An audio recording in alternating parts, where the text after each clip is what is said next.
Niratam Karunamayam Namami Chinmayam Devam Sadgurum Brahma Vidvaram Vasudeva Sutam Devam Kamsachanura Mardhanam Devaki Paramanandam Krishnam Vande Jagadgurum Tvameva Mata Cha Pita Tvameva Tvameva Bandhusya Sakha Tvameva Tvameva Vidya Dravidam Tvameva Tvameva Sarvam Mama Deva Deva Tvameva Sarvam Gurudeva Deva.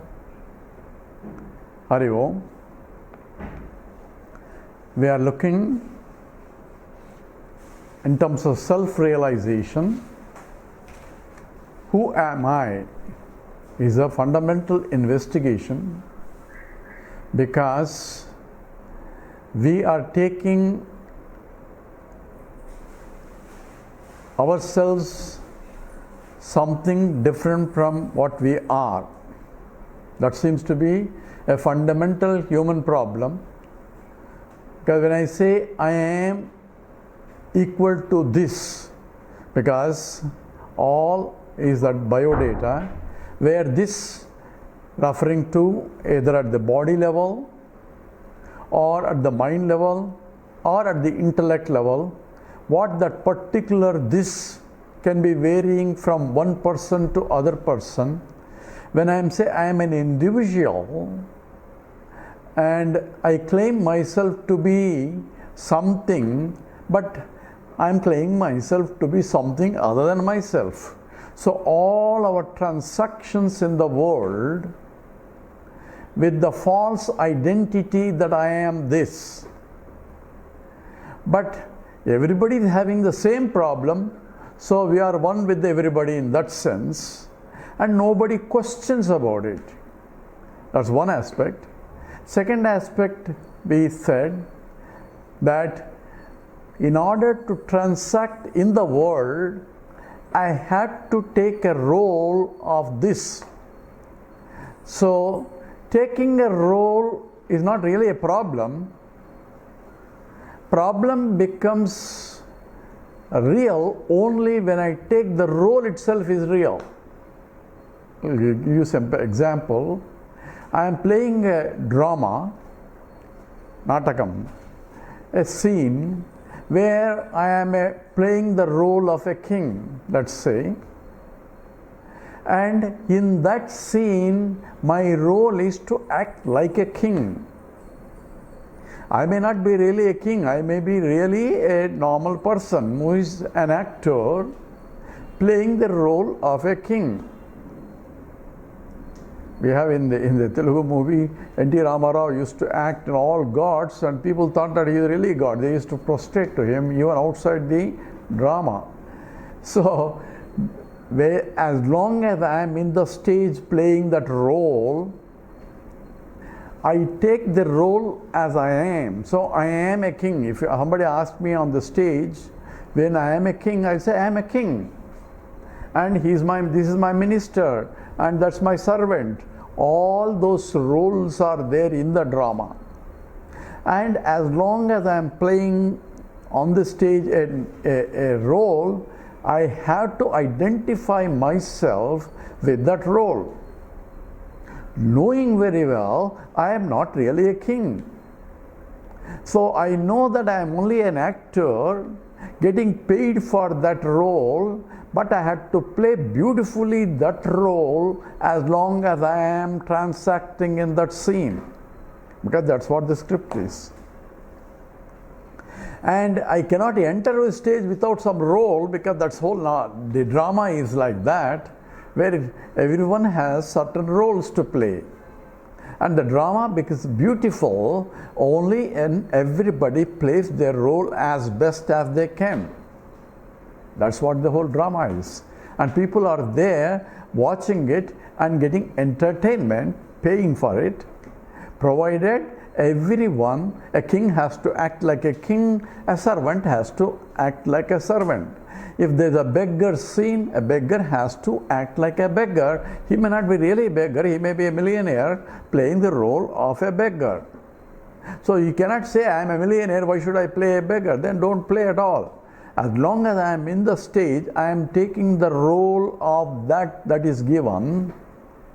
So the problem is, there is no problem in taking a role and playing the drama. But if I take that while I am playing a king, if I really think I am king only, when I go to outside also behave like a king, hey, I am a king, they will put me in the mental hospital. Because I am only an actor playing the role in the dream, in the scene only. So imagine the same way, as long as I am transacting in the world, I have to take a role, and problem is not there as long as I play the role as beautifully as the situation demands. So when I take the role, when I go to an office, I am an employee, there is a boss, and there are other people who are working under me. I am working on somebody else. So I may be boss for others, but I may be an employee for the one that is higher up. So as long as I play the role, there is no problem. In the office, I am getting paid for playing that role, and therefore there is no problem as long as I play that role, whatever that role that is given to me, that I am paid for, as best as I can. Simple, right? Just like a drama. So, but when I go to house, leaving the office, I have to, scene has changed, I am taking a different role. I may be a husband, I may be a wife, I may be a son, I may be a father, all different roles that I am playing in the life. And as long as I am taking that role, I have to play that role knowing very well that I am an actor playing that role. I am not really the role. So I am this. I can play role of this as long as I am in the scene. Clear? So there is no problem in playing the drama of life. That's called transactional world. Vyavaharika Satyam. But the problem comes only when I take the role as real. A problem, an actor takes that he is really a king, then there is a problem. There is no problem for an actor playing like a role of a king or playing role of a beggar in the next scene because the kingdom was thrown out. So there is no problem as long as the actor doesn't forget that he is only an actor playing the role. Same way, if I know who I am, and I can play the role of anything that is given according to prarabdha, which is the script. And as it comes, I deal with it as the role that I need to do.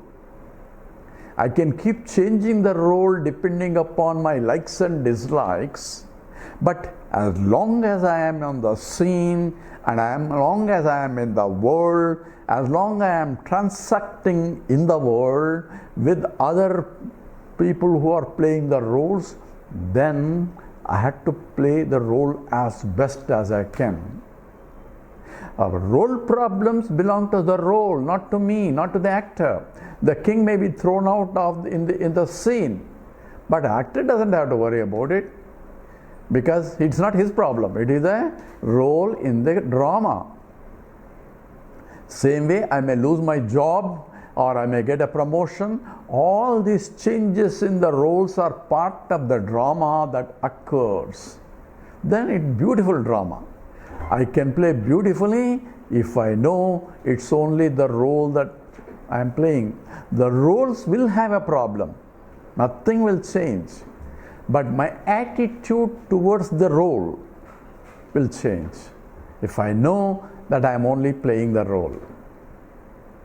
So same way, I am equal to this is a normal role that I had to play in transactional world. So I had to take the role of I am equal to this body. So wherever the body is there, I am there. So, hey, you are not there at that time. Don't say I am infinite, I am everywhere. They'll put me in the hospital. Even though I understand from the previous analysis that I am really infinite, but I am taking a finite role in this transactional world, then I can take that role knowing very well I am not the role. Then it's a beautiful drama. So life becomes beautiful only when I play the life game of life. It becomes a burdensome only if I take the role as real. It's real enough to play, just like the drama is real enough to play, but it's know that it's not really real, but only apparently real as long as the drama is there.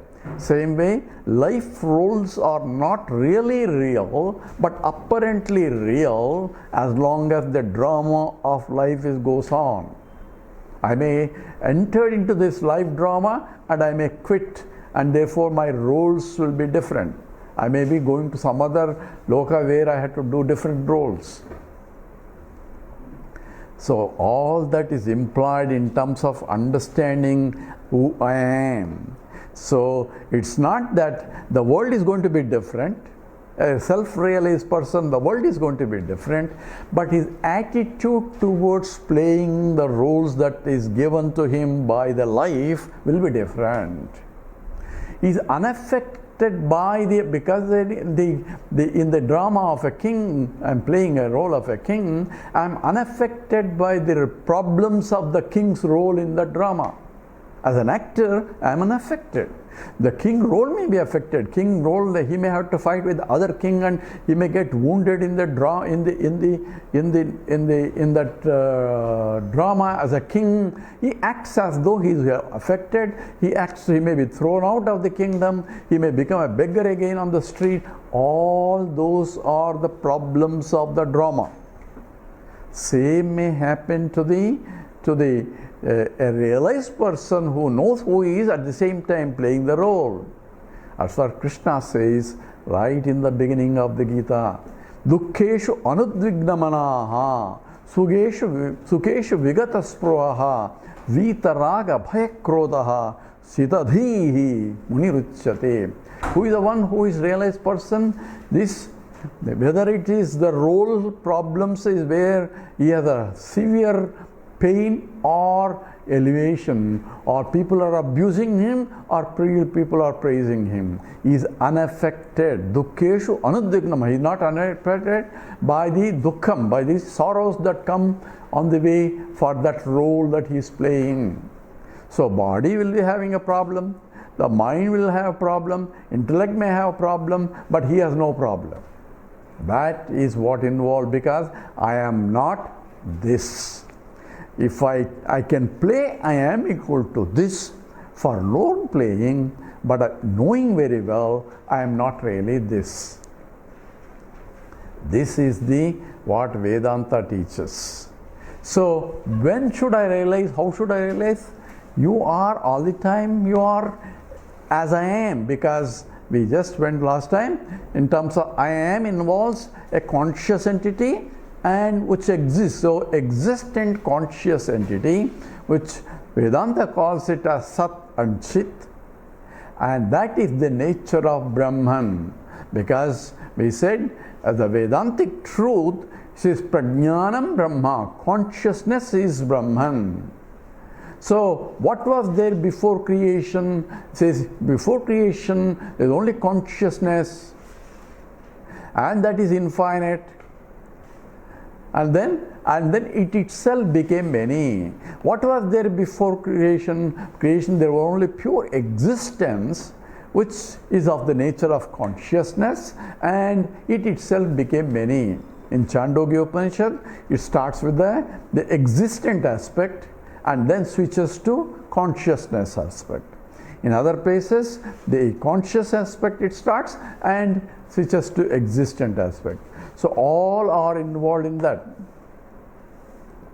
So in the Chandogya, what it says, Sadeva Saumya Idamagram Asid Ekameva Advitiyam, says, what was there before creation? Existence alone was there before creation.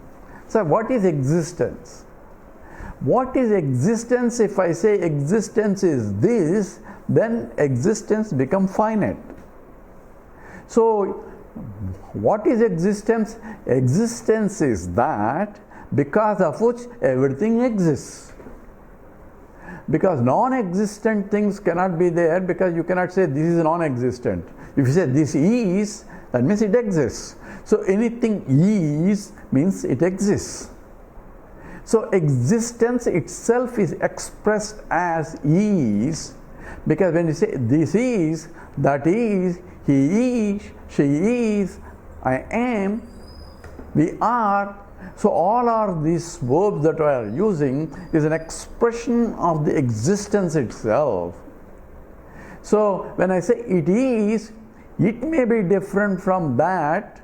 So this is and that is, this may be different from that, but both have is or isness, which is the existence as a supporting the very existence of this and that. If it doesn't exist, you cannot say there is or he is or it is. So what is that existence? Existence is imperceptible, at the same time because of which everything exists, including I am. So I am also existent. So Chandogya Upanishad starts with the teaching by the father Uddalaka to his son Swetaketu, says, do you know that, knowing which you know everything? That's how Eka Vijnanena Sarva Vijnanam Bhavati, knowing which you will know everything. And the fellow who just returned from the Gurukula thinks that that's impossible. If I know chemistry, I don't know biology. If I know chemistry, I won't know physics or botany or any other subject. I wish I know, but it's not. So how can that be possible? If I know one thing, I cannot know other things. He says it's possible only if thing that I know is the very cause for the creation of the rest. If I know gold, I know all ornaments. This is from this Chandogya Upanishad example he gives. So yadha saumya ekena lohamanina sarvam lohamayam vijnata vacharam manam vikaro namadeyam lohamicheva satyam. So just as the gold, when it becomes many ornaments, this ornament is different from that ornament, but essence is nothing but gold. That from which they came, by which it is sustained, into which it goes back. That is the very cause for all the effects. So very cause and causation ending is the very pursuit of all sciences. And scripture talks about what is the cause for the whole world also. I'll come to that, why Vedanta becomes a pramana in this and not other sciences also. Now, when I say I am equal to this, and we said I am infinite, how do we know? Okay, everybody feels that they are only finite. That's what the whole struggle of life is, to become infinite, because I want that, I want that, I want that, trying to become infinite by gaining this, which is an impossible task, because we said finite plus finite is only finite, can never be infinite. But pursuit to become infinite is fundamental, because that's my intrinsic nature, and therefore I want to be by myself, but that nature is misunderstood, that I am this which is finite, because this is finite. So by taking myself with a wrong example or wrong understanding, I'm trying to solve a problem where there is no really a problem, and trying to solve a problem where there is no problem, it becomes a problem, because you will never find a solution to the problem. So only solution, how do I know? So one day the science will discover the truth. People talk about quantum mechanics and this and that. He says he's going to talk about consciousness and all that. So all that we said is negated, cannot be, because consciousness is subject. I am, when I say I am a subject, cannot be objectified. So I cannot analyze I am. But that's what you want to do. Inquire into who am I? How am I going to inquire? That's what we will address now. For this, we give a simple example. So I am sitting in a pitch dark room. You might have heard this one before, but here it tells you what is that I am actually. I am sitting in a pitch dark room, and someone asks, "Sir, is there a chair there?" So what should I say? Because I cannot see anything, it's too dark. So I can only say, I don't know. I don't know whether chair is there or not. So the knowledge of the existence or non-existence of a chair, an object, cannot be known. Why? Even though subject knower is there, the object is not revealed. Right? Because even though chair may be there or chair may not be there, both are knowledge. Hey, there is no chair, that's a knowledge. Hey, there is a chair, that's a knowledge. Hey, there are a lot of chairs, but there is no blue chair, that's a knowledge. So either the presence of an object or an absence of the object cannot be known, even though the subject knower is there, but the object known is not revealed. Why? Why it's not revealed? Because there is no light there. So I need a light that can fall and reveal the presence or the absence of the object that I am looking for. So when I say there is a chair, once the light is turned on, yes, there is a chair, or no, there is no chair. Both are objects of knowledge. The presence of a chair or absence of a chair, or the knowledge of mind when the light is there, which can reveal the presence, provided I keep my eyes open.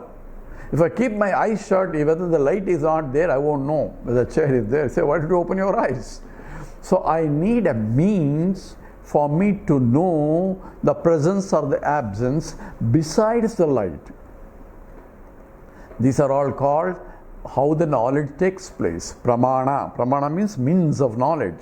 In this case, eyesight is the means of knowledge. I should have a 20/20 vision for me to say properly. If I am a color blind, because my senses are defective, the chair may have proper color, but I may not see correct color. Because not only the chair should be there and its own color, but for me to know that the truth of the object, my senses should be able to gather what exactly is there. We will analyze this a little bit more later in terms of this pramana. Pramana means means of knowledge. But point here is, to know everything in this world, when I am in the pitch dark room, the object should be there, number one. An object should be revealed by light. If it is an object of seeing or the colors, if it is something I can hear, hey, I think there's somebody in the other room. How do you know? I can hear. So by hearing, that means that is a sense of a hearing has to be operating for me to hear, to know, and depending upon the nature of the sound source, I can find out what that source is, even though I don't need to see.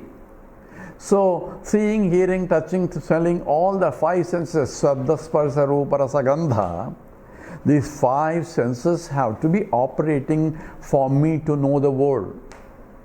World may be there and world may not be there. But to know the existence of the world, I can only know provided my five senses that can gather the attributive content of the objects from which I know that object is there. If it is a red object, I know it is red. Hey, there is a red object here. How do you know? I can see. What? I can see an object and also I can see its red color, or red table, or red chair, because I know the shape and also I know color also. Both are from the sense of sight. If the chair started making noise, then I know a noisy chair, noisy red chair. So all these things are because of senses have to be operating, object should be there, and a conducive environment, proper lighting conditions and all that has to be there for me to establish the existence or non-existence of an object in front of me. Right? As long as the sciences can reach, up to that I can find out through senses. Hey, I hear there's an aeroplane going there. Not that I am seeing it, but from the sound that is reaching me, I can say that is the noise of an aeroplane that is flying there. All that information comes.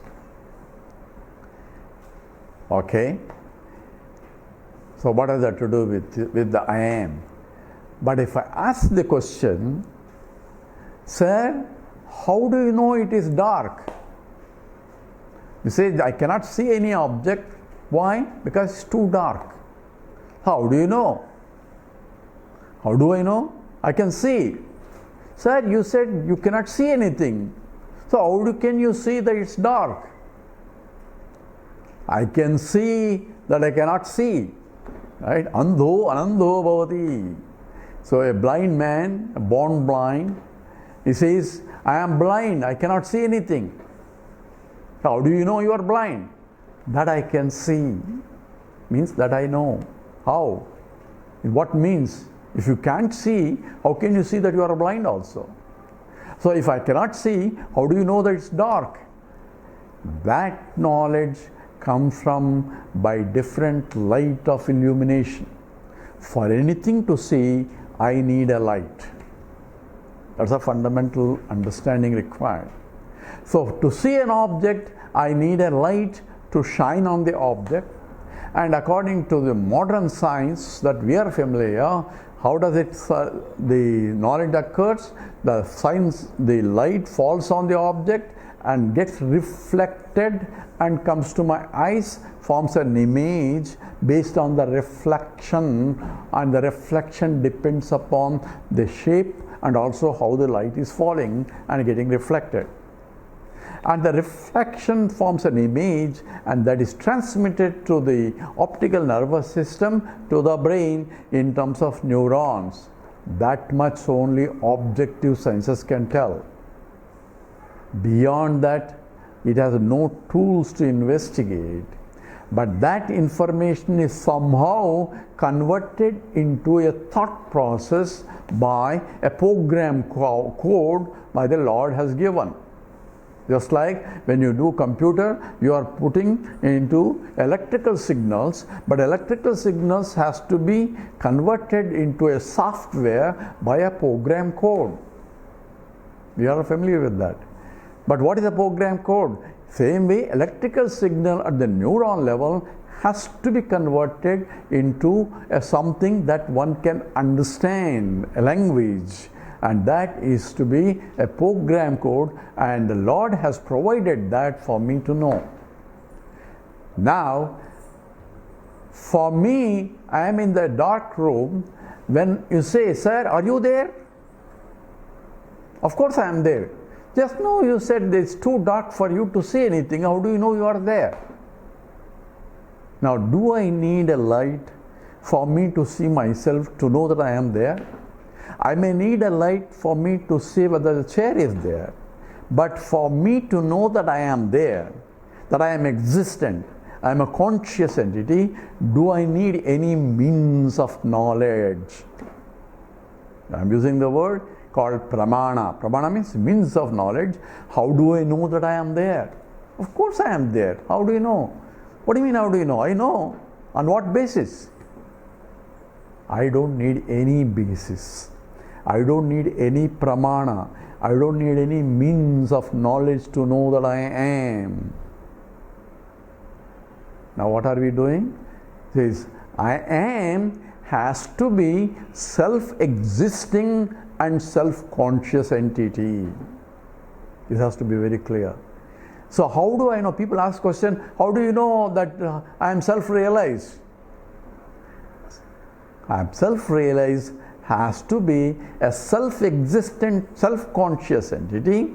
But I am looking for self-existent, self-conscious because I am having a confusion that I am this.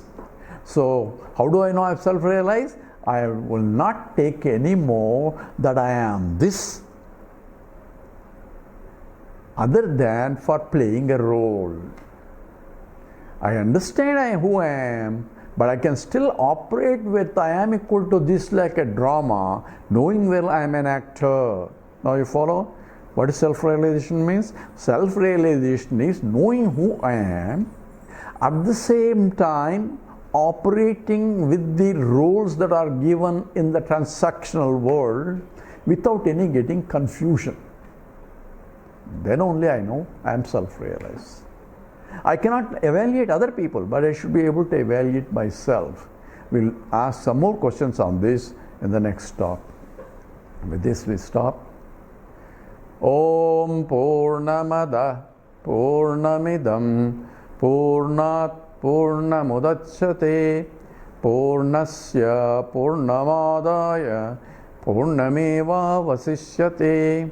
Om Shanti Shanti Shanti. Harihi Om Sri Gurubhyo Namaha. Harihi Om.